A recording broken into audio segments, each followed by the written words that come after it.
Nandito na si Punong Ministro, astig na kalapati, topic dito ka amigo. Punong Ministro, Love TV. Yo, what's up mga kaamigo? Magandang umaga sa inyo lahat. Welcome back to Punong Ministro Love TV. For today's video mga kaamigo, dumating na po yung mga painter natin. Nandito po yung isa ngayon at inaayos yung kanyang mga gagamitin.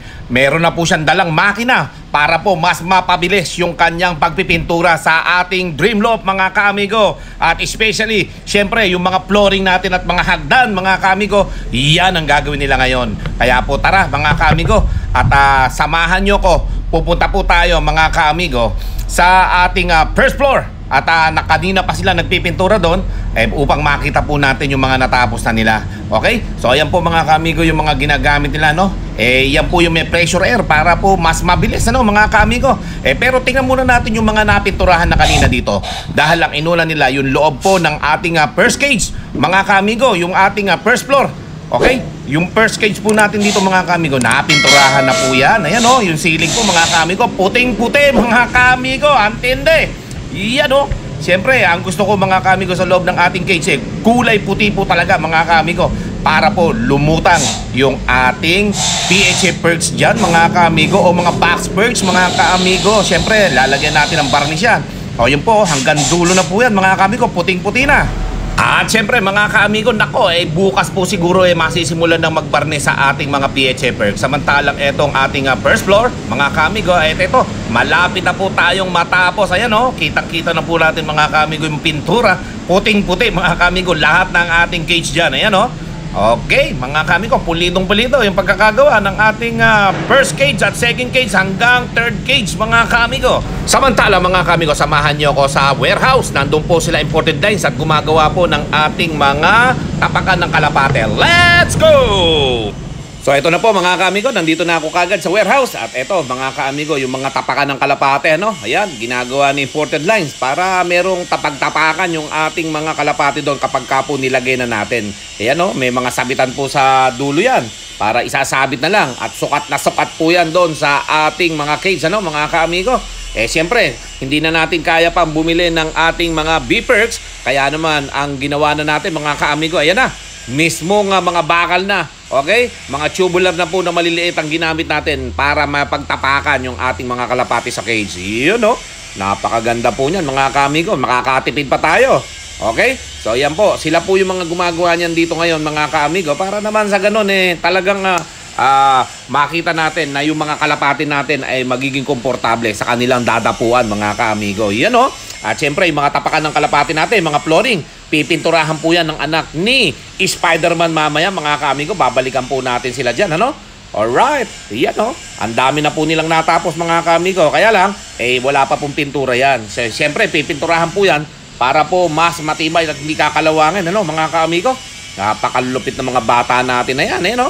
Ito pa po yung iba, gumagawa ng fence natin, ayan o. Mga Spider-Man family yan, dito po, ayan o. Ayan. Kinakabit na po nila yung mga flooring natin na yan na mga tapakan, mga puzzle flooring po ang tawag ko dyan, mga kaamigo Ayan, sila po yung sama-sama nga gumagawa sa mga welding, ano? Mga welder po sila. Ayan, mga kaamigo. At samahan nyo ako dito sa ating view naman sa ating Dreamloft at Dreamhouse. Let's go! Ito po mga kaamigo, pagbasta nyo po yung ating Dreamhouse at Dreamloft. Ayan o, sa nakikinikinita ko po parang bumabagay na yung ating Dreamloft sa taas, ano mga kaamigo. Sobrang taas po niyan. At huwag po kayo mag-alala, this coming week mga kaamigo, naku, magpapakawala na po tayo ng ating mga kalapate at ako naiinip na. At mamaya mga kaamigo, balikan natin yung nagpipintura sa ating Dreamloft. Let's go! A few minutes later. So ayan mga kaamigo, nandito na tayo sa rooftop at sulyapan muna natin muli yung ginagawa nila, no? Ayan po mga kaamigo, nagpipintura na po sila ng ating flooring. At syempre, kulay green yan, syempre. Iyan ang ating color of the loft, no mga kaamigo? Green at red. Okay? Samantalang yung anak naman ni Spider-Man, nag-uumpisa na po magpintura doon sa ating mga puzzle flooring mga kaamigo. Okay? Syempre, kulay green din yung pintura noon mga kaamigo. Kaya kailangan terno-terno po yung ating gagawin dito sa ating loft, ano? Kaya samahan nyo ako mamaya mga kaamigo at babalikan ko sila doon sa baba. Let's go! Many minutes later. So ayun mga kaamigo, nandito na tayo muli sa warehouse upang makita natin yung ginagawa ng anak ni Spider-Man. Para mapinturahan na po yung ating mga flooring na yan, ano, mga kaamigo, napakarami na po na nagawa nila. Nasa 8 na po yata mga kaamigo eh. So ngayon, magpipintura na po sila dahil nalagyan na po yan ng primer mga kaamigo. So ngayon, pipinturahan na po yan lahat mga kaamigo upang mailagay na natin sa ating mga cage doon sa may rooftop para mga kumpleto na yung ating Dreamloft mga kaamigo. Kapag po natapos na yan mga kaamigo, nailagay na doon yan. Pati yung ating mga painter doon sa taas, napinturahan na po yung mga flooring. Okay, mga hagdan. Naku po, ay tapos na ang ating Dreamloft mga kaamigo. Kukunin na natin lahat ng kalapati natin doon sa kabilang loft mga kaamigo. Yan ang dami na lang natapos mga kaamigo. At syempre, malapit na nga tayo magpakawala ng kalapate. Yan nire-ready na po natin yan. Niraras na natin yan para po matapos. Okay? So balikan naman po natin doon sa may rooftop. Let's go! So yan mga kaamigo, silipin naman natin kung nalagyan na ng pintura yung under ng ating Dreamloft sa ilalim po mga kaamigo. Dahil pinapinturahan ko rin po sa kanila yan para nang sa ganun ay iwas kalawang. Ayan nagre-ready na po uli sila. At syempre mga kaamigo, nako ay siguradong mawawala yung kalawang ng ating Dreamloft. Ayan sa ilalim po kompleto na po yan mga kaamigo. Ang lupit ng ating mga painter yan na po na-spray na po lahat yan. Mas mabilis po talaga mga kaamigo yung gagamitin yung air painter Hindi ko alam ang tawag dyan. Basta may air mga kaamigo. Napakabilis pong magpintura niyan. Ayan kompleto na po at maiiwasan po ang pagkakalawang ng ating loft dyan. Dahil puro bakal po ang ginamit nating halos dyan sa ating Dreamloft Alright. Yan ganda po mga kaamigo.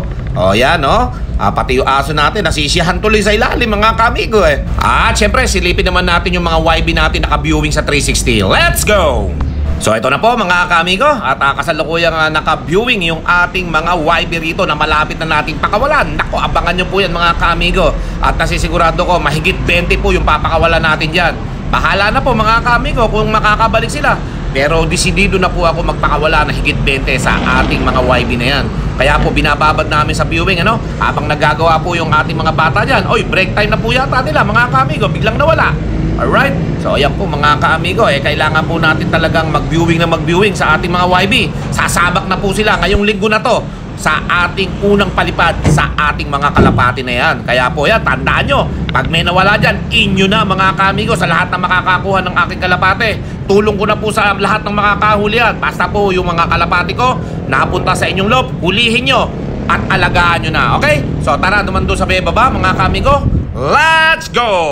Okay mga kaamigo, nandito naman tayo sa ating Flyers Loft mga kaamigo. Ito, ganda pa rin ang ating mga PHA perks dyan mga kaamigo. Samantalang yung ating mga kalapate naka-viewing po Pero syempre darating din ang panahon na maluluma talaga yan kasi nakabarnis lang po yan mga kaamigo Pero matinding maglinis yung mga bata natin Malinis na malinis pa, pati flooring ayan Alright mga kaamigo.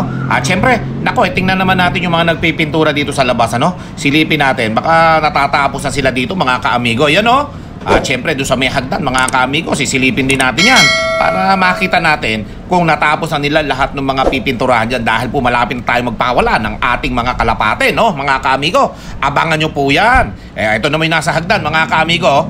Yun malapit na matapos. So ayan mga kaamigo, silipin muli natin yung ating mga painter At syempre tingnan natin dito sa isang hagdan na maliit. Tingnan natin kung kulay green ba yung pintura dito mga kaamigo. Whoop! Ayun na nga mga kaamigo. Napakaganda naman ng hagdan nating maliit na yan Parang dahon lang mga kaamigo Bagong-bago pa. At syempre maluluma din naman yan mga kaamigo kapag kaya na lagi natatapakan ng ating mga loftman dyan syempre lalagyan pa yan ng ating yung pantapak dyan mga kaamigo, yung parang aluminum para po hindi madulas yung ating mga loftman. Yun mga kaamigo, ang ganda pag bagong pintura maganda Siyempre bago pa mga kaamigo At siyempre silipin naman natin dito sa harapan yung ating mga nagpipintura Ang ganda ng sikat ng araw ngayon ang lupit. So ayan po mga kaamigo. At halos tapos na rin po pala yung ating first floor At syempre yung nasa hagdan na yun, babalikan natin siya mamaya mga kaamigo. At siguradong maganda yung magiging kulay doon. Sigurado ko magagandahan tayong lahat. Kaya balikan natin sila after ng 1 hour mga kaamigo. Let's go! 1 hour later. So eto na nga mga kaamigo. Naku, tutok na tutok ang camera ko dito. Napakaganda po na naging pintura ng ating flooring dito sa hagdan Ayan bagong-bago mga kaamigo, kumikinang-kinang ang pula at green mga kaamigo ng ating loft Siyempre, kulay ng loft natin yan. Ayan po mga kamigo, pagmasdan natin hanggat bago pa. Kasi pag natapakan yan mga kamigo, maluluma din yan. Kaya hanggat bago. Nako, silipin lang na natin ang silipin, ano? Alright, o yun, ang ganda mga kaamigo. Ayan, o. At siyempre mga kamigo, silipin din natin dito yung nasa loob. Siyempre, para terno-terno yan. Para makita natin kung magkakamukha ba yung ating first floor, pati na rin yung second floor. Ayan, o, mga kaamigo. O, yun, o. Napinturahan na po pala mga kaamigo, pero parang mapusyaw pa eh. Mukhang naka-first coating pa lang itong mga guhit-guhit na to mga kaamigo, ha. Babalikan natin siya mamaya mga kaamigo kapag nandyan na yung nagpipintura para makita natin kung talagang dodoblehin o titriplehin niya yung pinturang kulay green na yan mga kaamigo. Yan, o.